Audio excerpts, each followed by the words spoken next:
Right now, somewhere in the world, a payment is being stopped, not because of fraud, not because of a crime, not because of a mistake, but because a system decided that something about it did not feel right. No warning, no explanation, no human voice. Just a screen that says, transaction declined.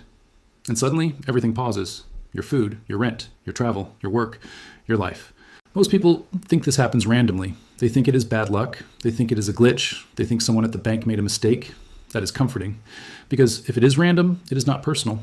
But it is not random. It is calculated. It is predicted. It is engineered. Every time you use money, you are being evaluated. Every time you swipe. Every time you tap. Every time you send. Every time you receive. A system is watching. Not you as a person. You as a pattern. Your habits, your routines, your timing, your behavior, your history, your relationships, your movement, and your devices. Your money is not just money, it is data. And that data is constantly being scored. Most people never realize this because most of the time, nothing goes wrong. Payments go through, cards work, accounts function. Life feels normal, so they assume they are free. But freedom in the system is conditional. It lasts only as long as you remain predictable. As long as you fit inside a narrow behavioral box. As long as you move the way the algorithm expects. The moment you drift, the moment you change, the moment you surprise the system, you become a risk, not a criminal, a risk. And in modern finance, risk is treated like guilt. The system does not wait for proof. It acts first and asks questions later, if it asks at all. This way of controlling money did not always exist. For most of history, money moved slowly. It was physical. It was visible. It was local. Gold, silver, paper, coins, cash. If you had it, you could use it. No permission required. No digital approval. No invisible screening, no remote kill switch. That changed in the late 20th century, when money became electronic, when banks digitized records, when transactions became signals, when payments became messages, when finance became software. In the 1970s and 1980s, banks began building electronic networks. In the 1990s, credit cards spread globally. In the early 2000s, online banking exploded. After September 11, 2001, surveillance laws expanded massively. Governments demanded monitoring. Banks built tracking systems, compliance departments grew, algorithms replaced auditors, risk models replaced judgment. By the 2010s, most financial decisions were no longer made by people. They were made by machines. And those machines were trained on fear of fraud, fear of fines, fear of regulators, fear of lawsuits, fear of collapse. So they were programmed to be cautious, aggressive, suspicious, overprotective. That caution became your problem. Because when a system is afraid, it does not protect you. It protects itself. Every major bank learned this lesson the hard way. In 2012, HSBC paid billions for weak controls. In 2014, BNP Paribas was punished for sanction violations. In 2015, Deutsche Bank faced massive fines. After that, banks changed. They stopped trusting people. They trusted software. They trusted models. They trusted filters. They trusted automated decisions. Because machines do not argue. Machines do not hesitate. Machines do not feel sorry. Machines follow rules, and rules can be audited.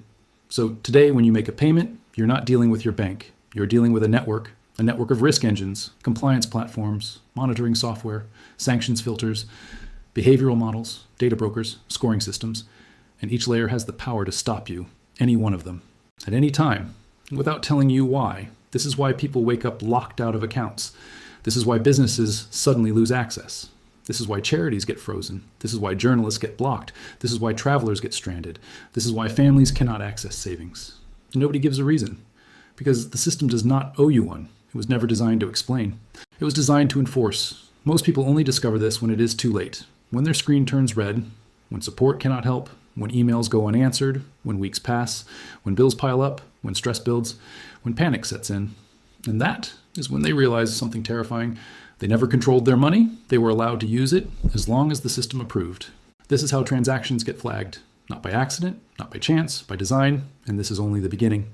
Once a transaction is flagged, something important happens. It does not go to a person. It does not go to a manager. It does not go to a human expert who studies your situation. It goes deeper into the system, into layers you never see, into processes you never hear about, into databases that never forget. Most people imagine that when something looks suspicious, someone reviews it. That is rarely true. In modern finance, most reviews are automated. Software checks software. Algorithms evaluate algorithms. Risk engines compare models. Machines judge machines. Humans appear only at the very end, if they appear at all. This is why so many people feel helpless. They are arguing with nobody. They are appealing to a screen. They are begging a script. Because there is no real authority left. Only procedures. Only protocols. Only compliance pathways. When your transaction is flagged, the system starts asking questions. Not questions to you, questions to its own databases. Have you behaved like this before? Does this match to known fraud patterns? Does this resemble past laundering schemes? Does this connect to risky profiles? Does this intersect with monitored entities? Does this violate updated thresholds? Each question produces a score. Each score adjusts your risk level. Each adjustment pushes you closer to restriction. It happens in milliseconds, before you even realize anything is wrong. By the time you see the error message, the decision is already made. And reversing it is extremely difficult, because now you're not a customer, you're a case, a file, a record, a reference number. You exist only as data, and data is easier to block than people. One of the most powerful tools in the system is behavioral comparison. The system compares you to millions of other users. It asks whether your behavior matches certain clusters: safe cluster, normal cluster, borderline cluster, high-risk cluster. You do not know which one you are in. You never see the label, but it determines everything. Two people can make the same payment, same amount, same destination, same time. One is approved, one is blocked, because their histories are different, their clusters are different, their risk shadows are different. Another invisible process is reputation inheritance. Your financial identity is influenced by the people around you, who you pay, who pays you, who you are connected to. If someone in your network becomes risky, your profile absorbs some of that risk. It is digital guilt by association. And it spreads quietly. This is why entire communities get targeted. This is why certain industries struggle. This is why some regions experience more freezes. The system learns patterns, then applies them broadly, often unfairly, often inaccurately, always efficiently. In 2017, thousands of immigrants in Europe had accounts frozen after automated systems misclassified remittance activity. They were sending money to family. The system saw laundering. In 2020, small businesses in the United States were locked out of funds during pandemic relief programs. Automated fraud detection blocked legitimate applications. People waited months. Some went bankrupt. In 2022, independent journalists in multiple countries lost access to payment platforms. No explanation, just enforcement. All of these cases shared one thing: no human decision at the start, only machines. Another major trigger is regulatory pressure. Banks are constantly audited. They are constantly threatened with penalties. They are constantly reminded that failure means fines. So when regulators change rules, banks overreact, they tighten filters, they lower thresholds, they increase monitoring, they block more, because it is safer to block too much than too little. You pay the cost, not them. This creates a climate of permanent suspicion.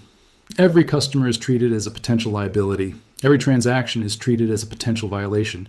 Every account is treated as a potential scandal. Trust is replaced by control. The longer the system operates, the more aggressive it becomes, because it is fed by fear. Fear of headlines, fear of investigations, fear of collapse, fear of political backlash. So it becomes rigid, unforgiving, automated, inflexible. When you call support, you encounter this rigidity. Representatives read scripts, they submit tickets, they escalate cases, they wait for system responses. They cannot override decisions. They cannot explain logic. They cannot guarantee outcomes. They are trapped too, inside the same machinery. This is why appeals often fail. You're asking a human to contradict a machine, and machines are considered objective, even when they are wrong, even when they are biased, even when they are outdated, even when they destroy lives. The system trusts itself more than it trusts you. That is the reality. Once you are flagged, you enter a loop, review, delay, recheck, rescore, restrict, repeat. Some people escape it. Many do not. Some wait weeks, some wait months, some never regain full access. And no one tells them why. Because revealing triggers would allow people to adapt.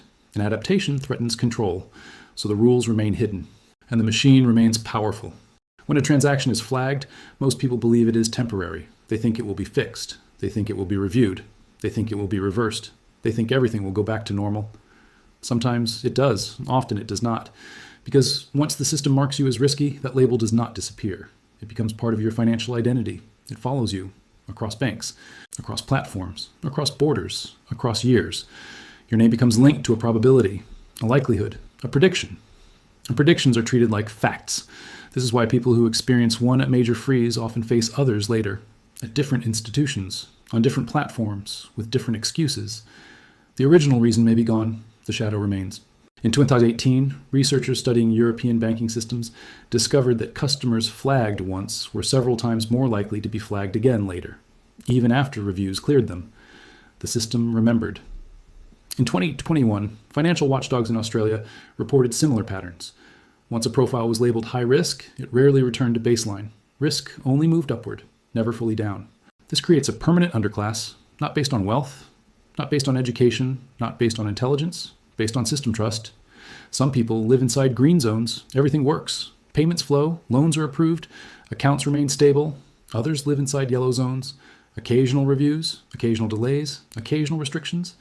And some live inside red zones. Constant monitoring, frequent freezes. Limited access, permanent suspicion. Most people never know which zone they are in until something breaks. This is how financial inequality is quietly reinforced.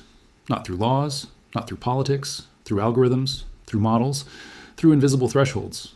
A person who gets locked out once may struggle to start a business, may fail to qualify for loans, may lose payment partners, may be denied platforms, may miss opportunities, not because they are irresponsible, because their profile is damaged, and profiles are hard to repair.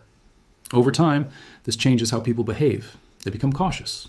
They avoid certain purchases. They avoid certain causes. They avoid certain associations. They avoid certain regions. They self-censor, not because someone told them to, because the system taught them. This is behavioral control, not through force, through risk, through uncertainty, through quiet punishment. When people do not know the rules, they assume everything is dangerous, so they shrink, they adapt, they conform. This is why cash matters. This is why privacy matters. This is why alternatives matter. Not because everyone wants to break laws, because everyone deserves autonomy. History shows what happens when financial control becomes absolute. In the Soviet Union, access to money depended on loyalty. In apartheid South Africa, accounts were restricted. In authoritarian regimes, dissidents were cut off. In wartime economies, spending was rationed. Each time, control was justified as necessary, temporary, protective. Each time it lasted longer than promised. Each time it expanded. Modern systems do this digitally, quietly, efficiently, globally, without soldiers, without checkpoints, without visible repression, just software, just policies, just compliance, just screens. The danger is not one freeze. The danger is normalization.